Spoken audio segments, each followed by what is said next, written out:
Okay, hello everybody. I'm very happy to be here and thank you for inviting me back. We're taking a little detour today. So I know you've spent a lot of time thinking about security and identity. Today here we're going to talk about identity, but not other people's identity.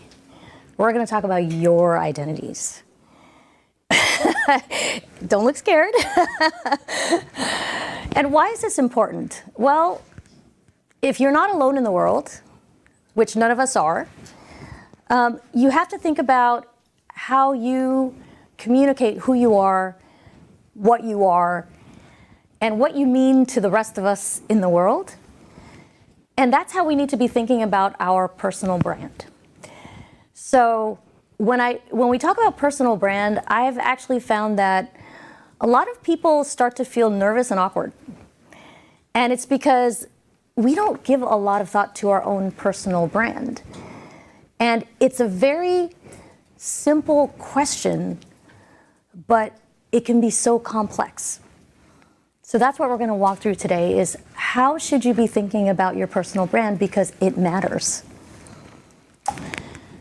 The first question I have for you is, who are you? And we've all been presented with this question. Anytime we interview for a job, we get variations of this question, right? Tell me a little bit about yourself.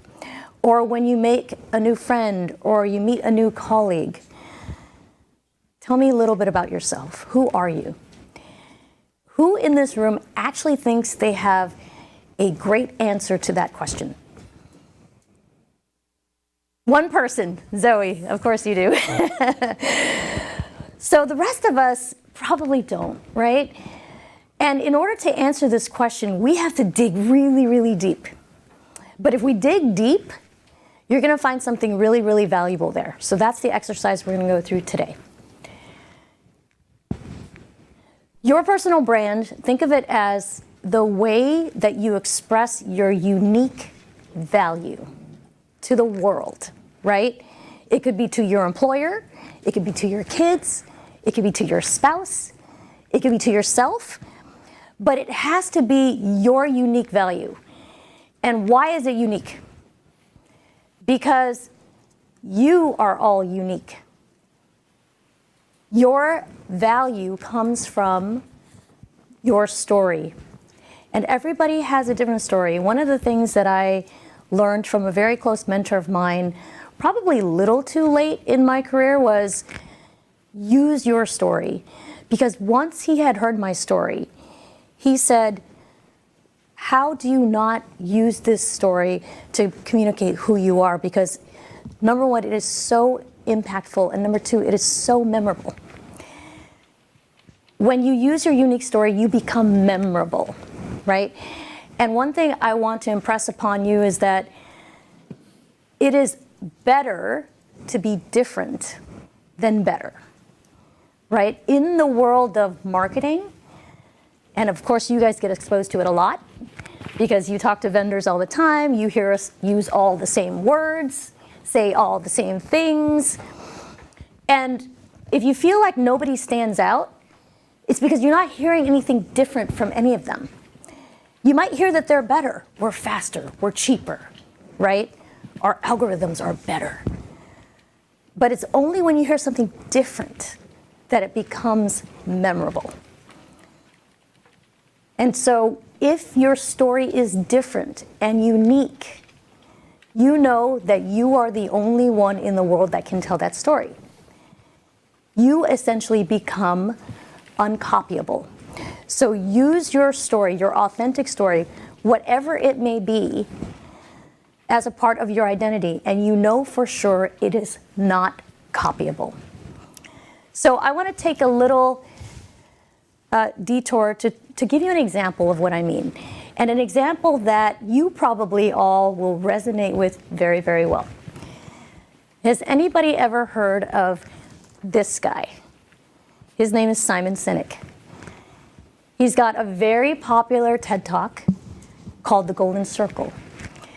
And he gives this talk to inform mostly marketers and business people that the way that we communicate the value of what we do is backwards. He says that a lot of us start with the what. So what products do we make, right? When we think about our own brand, oftentimes we think about the what. Like, what are you? I'm an engineer. I'm an architect. I'm a marketer. But how unique is that? That's not unique at all. So when you start with the what, you're not very memorable. What makes you memorable is when you get to the how and the why. And the why essentially is your purpose for being, what motivates you every day, what gives you the energy to wake up and do the things that you do every day and make an impact. Your how is what are the actions that you take to fulfill your purpose, right? The what is just the outcome of that. And so the same way that this applies to how we think about marketing products and services, we have to use the same approach to how we think ourselves. And I don't think, who here believes they're a marketer? One person. Every day. That's right. You are a marketer every day, whether you acknowledge it or not. You are a brand owner every day, whether you acknowledge it or not. You own your own brand. Whether you choose to hold the pen or allow somebody else to hold the pen is entirely up to you. But you own your own brand. Not delivering a statement actually delivers a statement. So, let me give you a real-world example of what we mean by the power of knowing your purpose. When we look at products, if a vendor who makes, let's say, music, tries to sell you a PC, would you buy it? Would you consider it? Not really, right? If I'm into music, maybe. Yeah. It would be a stretch. A lot of us would say, you know, I'm not sure, you make great music, but I don't know how that applies to how you'd make a PC. Probably doesn't, right? If a vendor who made a PC wanted to sell you a watch, what do you think of that? Yeah. Would you buy it? Smartwatch. Yeah. A smartwatch, maybe. A smartwatch, maybe. Well, there is a vendor who's done such a thing. Anybody use Apple products? Yes. Yes. Right here. Okay. So what has Apple done? Apple has done what we call transcendence. They have transcended from one product category to another product category, and now they're in this new product category. Believe it or not, yes, they're Apple Watches, but they are health and lifestyle devices now. Right? They'll alert you when your heart rate is off. But have they really sold a watch or more of a personal device? Yeah, that's a great question. That's a great question. But those of us who actually have all these devices believe in Apple for a reason. So how many of us are Apple users? Okay, almost the entire room. If I were to ask you what you think Apple's purpose is, would you know it? Would you be able to find the right words to describe why it is that you buy products from them across all these disconnected categories? Ecosystem. Enhance your life. Marketing. They're not.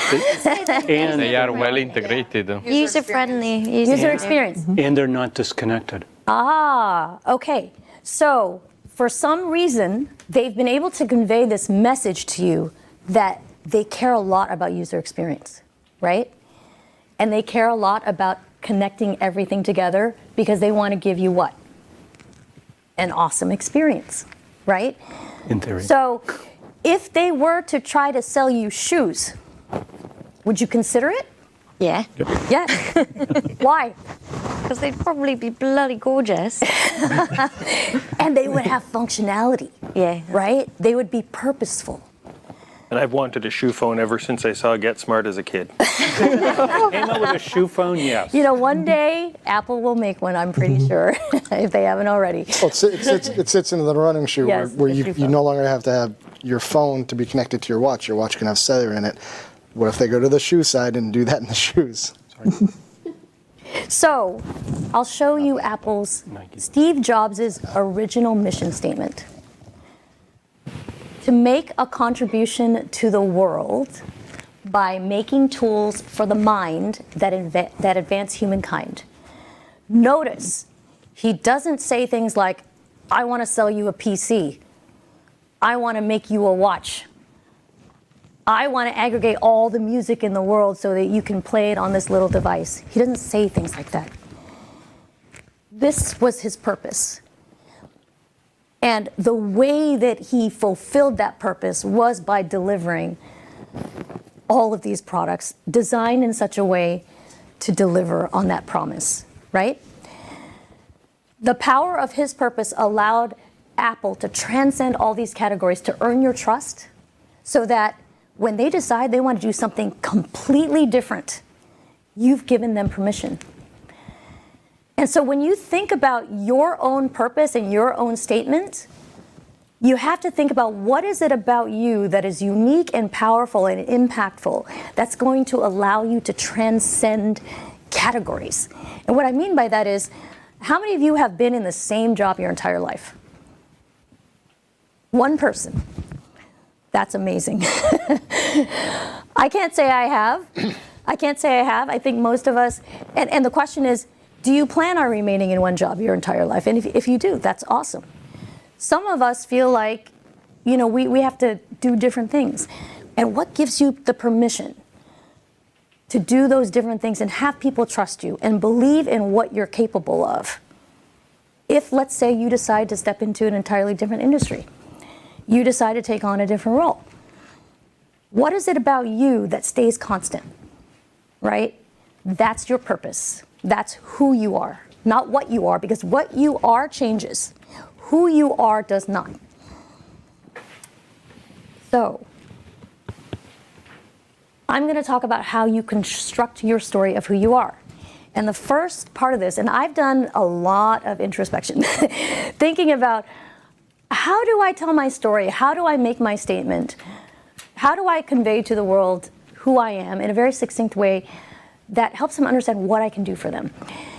And so when you start with who you are, I think a lot of us would naturally go back to what are those defining moments in our lives that make us unique, that become a part of our story, the story of who we are. So it starts with defining moments. And so I'm going to share with you my defining moments. I call them the 5 Gs, not the tech. It has nothing to do with cellular LTE. But the 5 Gs mark the defining moments in my life. The first one is government. So, how many of you, by the way, how many of you guys have ever been shot at? One person. On purpose or? Yeah, I mean, you gotta define the question. Yeah. Run around playing with BB guns all the time. So, Yeah. that counts. That counts. Okay, then I'll make that. That counts. Okay, you've been there too. So some of us have been there, right? That is, I would say, not only a death-defying moment, it's a life-defining moment.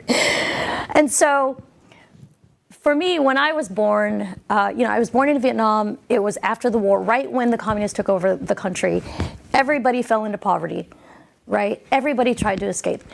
And so by the time I was 5, I had experienced 4 death-defying moments. One was I almost died from malaria because there was no medicine and we were poor. 2 was trying to escape Vietnam, running through the woods, shot at by communist soldiers, right? Thankfully, I didn't get hit. Others did. Then escaping onto a boat, being at sea for 2 weeks, being raided by pirates, people thrown overboard, families drowning, women raped, spending 6 months at a refugee camp, and they're getting another form of infection, where if you don't have any medicine, you die. And so all of that by the age of 5, right? all of that because of government. And so for me, having gone through that at such a young age, you know, you start to feel like, wow, I really beat the odds there. There were so many times when I should have died and I didn't. So then you fast forward to where I grew up, which was actually here in San Jose. And where I grew up, you know, it was not the best of neighborhoods. And so you make certain friends, and certain friends like to do things. They're called gangs, right? And so what starts off as, you know, just people getting together and sort of branding themselves accordingly and then forming territories, if you will, turns into all out turf wars, right? And the people that I grew up then, most of them have ended up in jail or dead or both. And in fact, the one thing that sort of flipped the switch for me was the one night when a group of people got together, went to a party. I decided, you know what, I'm going to call it a night. I'm going to go home. I'm like not even a freshman yet, by the way. So they go out to Denny's, 2 a.m. Somebody drives by, sprays Denny's. A guy gets shot in the ear gets blown off, lands on my friend's lap, right? And so you look at moments like that and you're like, wow, how did I escape that moment, right? That could have been me, that could have been her. I mean, it could have been somebody we knew, but it wasn't somebody we knew. And so you look at that and you're like, oh, I have to start making better choices. And so I did, which is I got into gaming. And that's where I started to learn strategy, knowing your competition. I started to learn tech. This is what really piqued my passion, right? Not only did it help me escape gangs, but it gave me a new purpose, which was tech. When I was in my late teens, I developed a very rare autoimmune disorder. It's called Wegener's granulomatosis. That's my fourth G. Up until the 70s, this disease killed almost everybody. And it was treated with a combination of chemotherapy and high-dose steroids. And so I went through this treatment, and now the disease is in remission. However, having survived this, when I asked my doctor, having gone through chemotherapy for so long, is there a chance that I can have kids? And she said to me, if you were my daughter, I would tell you to adopt. And I'm like, I think I'm pretty good at beating the odds. So I'm gonna give it a try. And so now I have 2 girls. And they are my 5th defining moment. And all those things together make me who I am. It gives me my strength. The theme there is, I'm kind of good at not just surviving, but beating the odds and winning. That's how I'm used to operating. Like, I won't take no for an answer. I will run into every single fire. So that's who I've become. So if you ask me, what is my personal statement? Who am I? The response you will get back is, I am a fighter. It's not my title. It's not my job description. It's who I am inside, and it's because I've had all of these defining moments that make me a fighter. But what purpose does it give me? My purpose is to use what I've learned and experienced to help others fight their fight by showing them how to make every day worth winning. Because I know what it's like to stare death in the face time and time again. And so if you don't make every day worth winning, why are you here? That is my ultimate belief. So how is this of value to anybody? When you ask me, why should I know you? Why should I care about you? Why should I hire you? I would say back, if you were looking to rise above the fray, beat the odds, I am not just a fighter, but a trainer who can energize, motivate, and give teams the courage and techniques to win, no matter what the fight is. So that is my personal statement. Does this allow me to transcend categories, take on different roles? I hope so. as long as you think you have a fight you want to win. I hope so. So that's my personal statement. And I wanted to use that as an example of the mental journey that I went through to get there. But this is not about me, this is about you. So I gave you a sheet of paper. If you can flip it over. This is a simple exercise for you to walk through and think about your own story, right? First, starting with, who are you? And the first answer you write down, by the way, will probably be the wrong answer. So don't be afraid to write it down. The next part of that is thinking about your defining moments. What are those things in your life? And by the way, your life doesn't have to be as exotic as mine, right? But everybody has had some form of adversity. Everybody has. It doesn't have to be physical. It doesn't have to be political. It could be psychological. It could be family related. Whatever it is, you've experienced it. It somehow defined you. But how did it define you?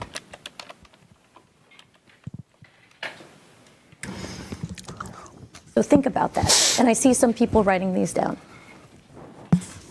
The next part of this set of questions is for you to think about then your purpose. And some of the questions you might want to ask yourself is, why do you exist? Why are you here? What is your purpose in life? In other words, what are you passionate about? What gets you up every day?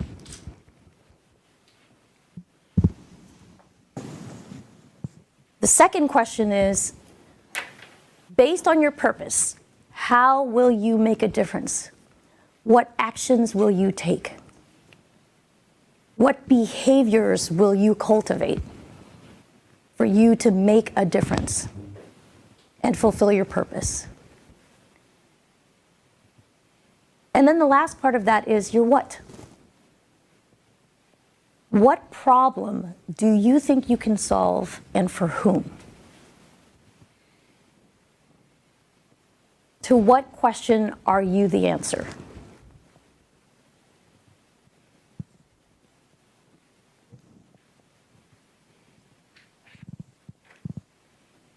Are we going to be sharing these? That is the next question I have for you, actually. Thank you for volunteering. I've answered the first question so far, so I got a lot more before I can volunteer. Yes. Does anybody at this point feel like they want to share what they wrote down? And there's no right or wrong. And this is, like I said, whatever you wrote down now is probably going to change several more times. Zoe's looking at me like I can share. I don't mind. I'm shocked. I was also the first one to share when she was presenting on the stage, even though the whole audience was like trying to keep back the onions in the audience, you know. Misty eyes.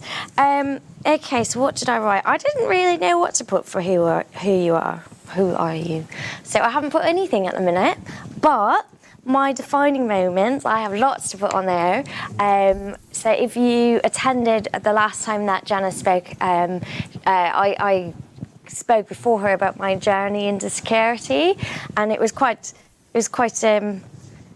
interesting covering that, and brilliant to watch yours. But basically, my journey was very unfortunate in the sense that it involved a lot of abuse, physical, sexual and emotional. I was diagnosed with PTSD, I was stalked and I was threatened, and then I found my way into security because I needed to protect myself when my abuser was stalking me and harassing me and hurting me. And then I got into operational security and open source intelligence because I needed that to survive. So I think those are my very big defining moments, and ferrets, the reason they're a huge, massive part of my life is because my very first ferret, Miss Bandit, was the reason I didn't commit suicide, because I didn't want her to be alone. And she helped me get out of that abusive relationship and helped me kind of get back to being me. So that was quite cool. Thanks for sharing that again. Does anybody have any moments that they want to share? I'll share. Please. I share a lot of this now just because I think it's something that inside of the technology industry is something that every industry, we don't talk about this in life, but we really need to start talking about it more. And for my who am I put down strong and caring, something that I never really thought I was. I always thought I was weak before, because the fact that all of my tattoos represent different suicidal awareness, because I've tried multiple times in my life, going back to high school days. So I look at it as all of these defining moments for me are those moments where I could have chose to end everything, but I keep being reminded about why I do what I do, and becoming a teacher to be able to mentor others in the industry. I am one of the first people to say is I'm training on my replacements. And I'm perfectly fine with that, because I want to be replaced. I don't want to be the only person that knows how to do these things. I'd much rather be mowing lawns on the side of the road. That's my ideal. All of us in IT seem to at times want to go mow lawns. I don't know what it is about it. So for me, a lot of my defining moments are those times where I've tried and keep reminding myself that I'm still here. And I think in the technology industry, we are never reminded of the times that we did something right. We're always reminded of the times that we've done things wrong. So we have a very poor self-esteem of what we're doing in this industry, and we always think that we're never enough, we're never good enough. And so I look at all that as my defining moments, is each time I don't complete. That's a great story. And actually, you touched on something, which is, I think oftentimes when we compare ourselves to others, we compare ourselves to other people's highlight reels, because that's all we see. Because that's what social media did. That is all we see, right? But everybody's got lowlights. And it's when you acknowledge your lowlights and how you came out of it is your defining moment. Yep. Nobody posts the negative. They only ever post the positive, because they don't want to be seen as weak. That's awesome. So you're resilient. Yep. Anybody else?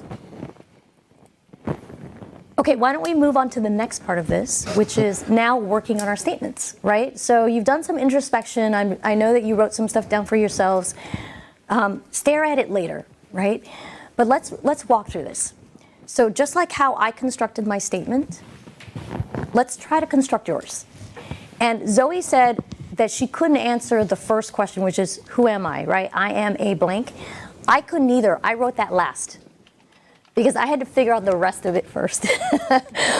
So, if you had to put into words what your purpose is, right? Try to fill that out.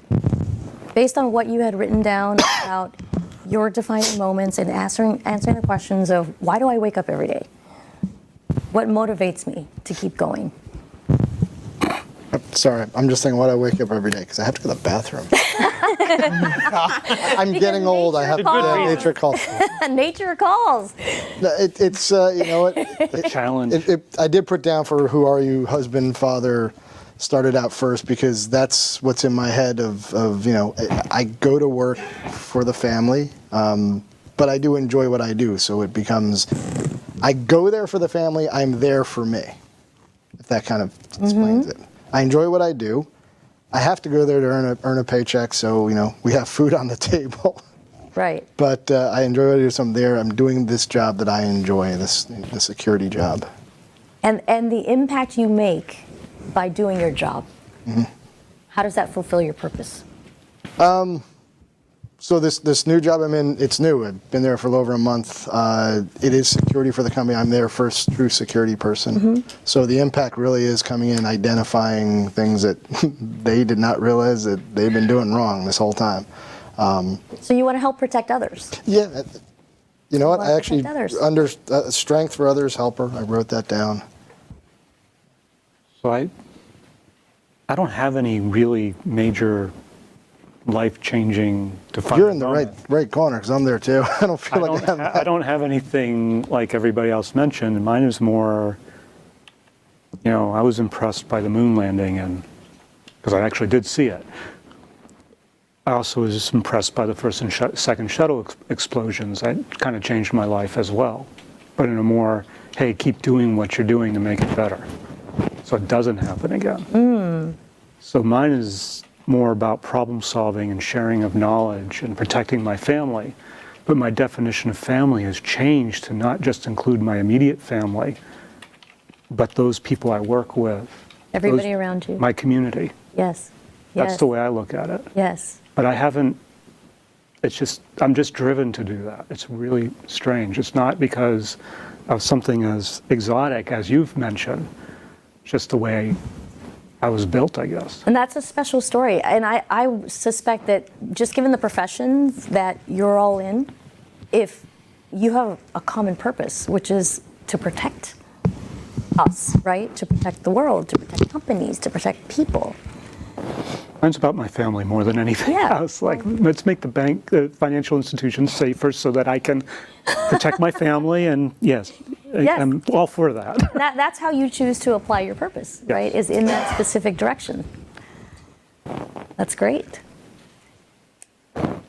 Anybody else want to take a stab at sharing some of the words that have I've only That was got way to paper. fragments here, but it comes down to I grew up in a poor family, didn't have much going for us, and my parents divorced when I was very young and never kind of knew where I fit. Dropped out of high school because I was always told that I had to be X, Y, and Z to make things work, and I couldn't be those things because I had too many other things on my mind at the time. And I was always told that you could never make anything of yourself unless you fit that category. And so I kind of made it my mission to prove them wrong. And I kind of ran with that, and it's created a defiance. And I think that's I couldn't come up with the who are you, and it kind of filled itself in where I'm defiant. Yes. I do not let anyone else define me. And my give back on that is to teach other people that you are defined by how you change the world, not by how the world changes you. And that everybody serves something. You choose what you serve. And that's sort of where I am, but I haven't completed the rest of it. That's a great story. And that's another great example of, the things that we experience that may not seem exotic, right? But it gives us such definition and richness in our story. And I know that everybody's got a rich story. And I'll say this. As much as this exercise is about exploring yourself and your own identity, it's also about appreciating everybody else's. Because everybody has a story. You may never see it or ever hear it, but just know that it's there. So I will leave you with this. Dennis Waitley is a well-recognized author. And he says, it is not who you are that holds you back. It's who you think you are not. So as you're thinking about your brand, don't just think, if I say I'm this one thing, then I am nothing else. Because that's not true. We are many things, right? And so you may not just have one brand statement. You can have many. Just be clear on what they are, and they should be authentically written based on whatever stories you have, however many stories you have.